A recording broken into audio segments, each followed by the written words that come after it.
this is Pops. I'm going to talk to you about a film called How Is That for a Monday? It is a micro budget film. And with that, I'm talking about, I think it was made for around like $135,000, like a micro budget.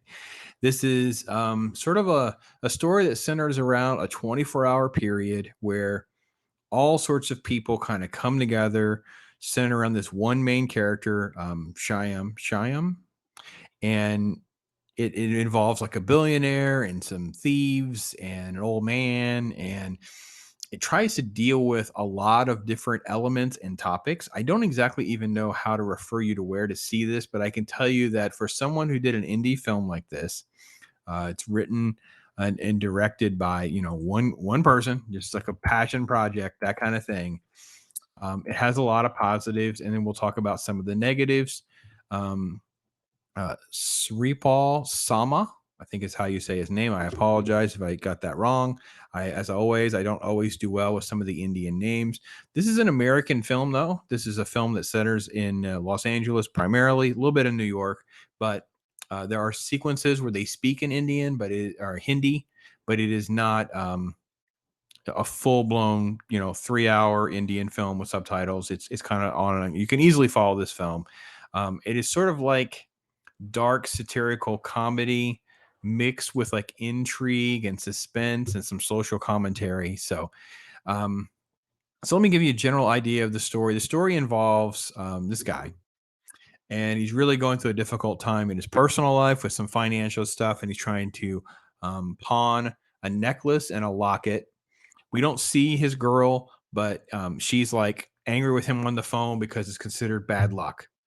Immediately after that, he ends up in a series of bad luck moments, whether it be losing his job, getting himself caught up with the bank where he's trying to get money or whatever. It turns out it's fraudulent money that he got from this pawn shop.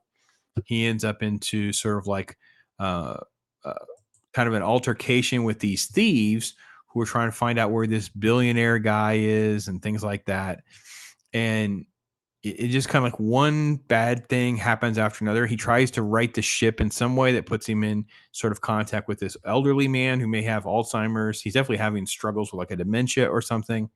And he buys this gold coin, and it's like, well, he should do this or not, give the money back, take the coin back. All of that is part of the story. And so you have a lot of these moving elements that are kind of work into the story and that kind of thing. The biggest thing I can say about the film is one, they paid a lot of attention to a musical score. So a lot of the film works very well, especially the first half of the film. It works very well. I thought it was edited well. The music flows well.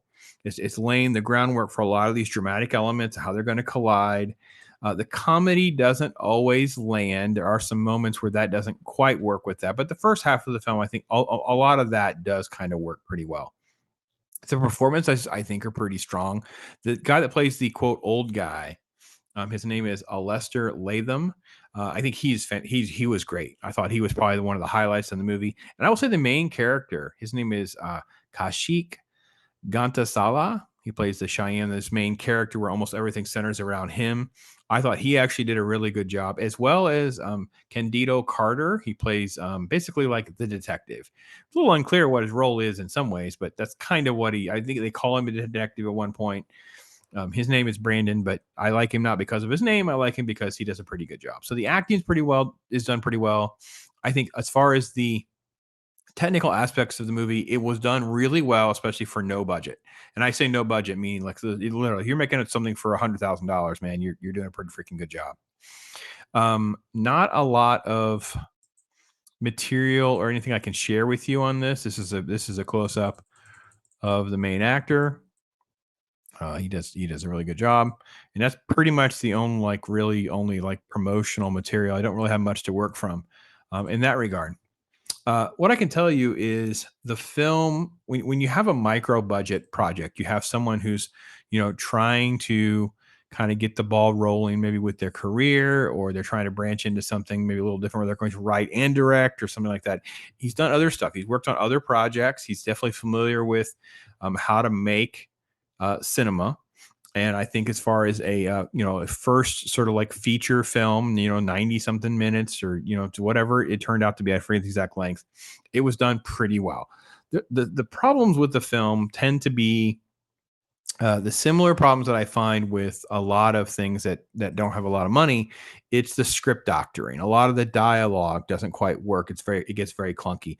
I also think that the script does try to bite off a lot more than it needs to chew. Like there's a lot of subplots. There's a lot of moving elements. They're trying to at times touch on heavy topics like racism and societal issues.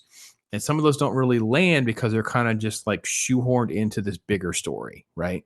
So I think that they kind of need to figure out like what is the story really about? Is it about Cheyenne and what is his character arc? Well, the biggest problem with him is at the end of the movie, from the beginning to the end, he loses his job. He doesn't get his job back. He's got financial problems. He still kind of has financial problems. He kind of wants to do the right thing early on, even though he's a very conflicted man. At the end of the movie, he does the right thing. So I'm not sure there's a lot of character growth for our main character. And the stuff going on with all these other characters, I think don't just didn't really matter much to me. Like the group of thieves, it was like, well, there's like it's supposed to be a torture scene, right? And the dude is just not intimidating enough. Like they really needed it. Like I know they had like a betrayal twist, like the one guy shoots the other guy. That we really could have cut out some of that and made the one guy in charge of the gang. And that probably would have worked better because that guy has a better sort of like screen presence about him. And then to have him get away in a contrived way, the guy that gets shot because they want to set up this conflict at the end of the movie. It was really kind of far fetched. This guy has been shot and where he was shot, and he's been okay this whole time, and he's managed to get to where this guy is at this exact time and place. I just didn't care for a lot of those kind of elements. So this is the kind of stuff that I think misses. There's a scene with it's supposed to be a comedic element, like an office space kind of element, where Shyam's complaining about I lost my job, and the coworker is like trying to light a cigarette. It's like, oh, you can't smoke here. Then they're talking about his shoes and he kicks you. Like all of that. I kind of get where they're coming from and they're trying to go for. I just didn't feel like it landed for me.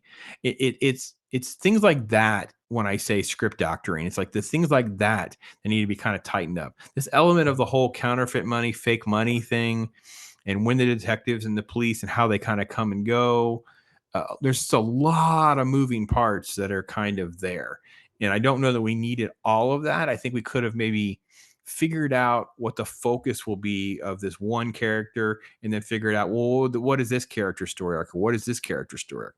I will say that they have a little piece with this billionaire, this money person, and it ties more to the old guy subplot rather than the main subplot. So the old guy has this backstory of like being an Olympian. He wins this gold medal, which falls into Shyam's hands. And then, of course, there's like this, selling it, money being changed. So a lot of that stuff happens in the third act. So it becomes very abrupt. It becomes very, I don't want to say forced in, but it's sort of like it's disconjointed from the ride and the journey that we've had along the way. So, again, I have a thing for microfilms. I really do enjoy giving them a chance. I hope that the people that are behind this, if they watch this, they will understand that my critiques and my criticisms are not meant to be mean or cruel, but just to be as honest and objective as I can relative to, filmmaking it writ large. So that's my take on it.